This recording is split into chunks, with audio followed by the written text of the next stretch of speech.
Hello guys, so for today's video, itatry natin kung susundan ba ako nitong camera ko or hindi. Okay? Lumasa na siya guys. So, ito rin yung isa sa reason ko kung bakit pinag-purchase ko yung DJI Osmo Pocket 4T. Kasi by using my Samsung Galaxy S23 Ultra, so nahihirapan ako mag-capture ng video. Hirapan ako mag-video kasi kailangan ko pa ganito-ganitohin.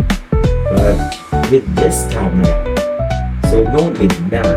So, nalabit natin. Diba? So, binigid na. Tapos, ayan. Ang ganda ng pag-ano niya sa akin.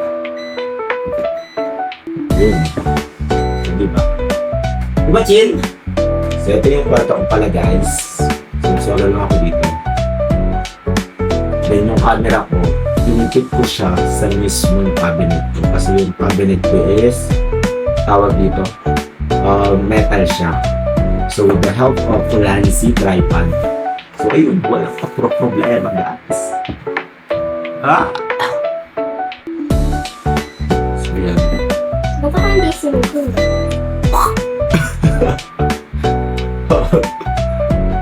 Oops. Oops. Sige na. Itas pa ako matulog. Ganito na lang ang chin.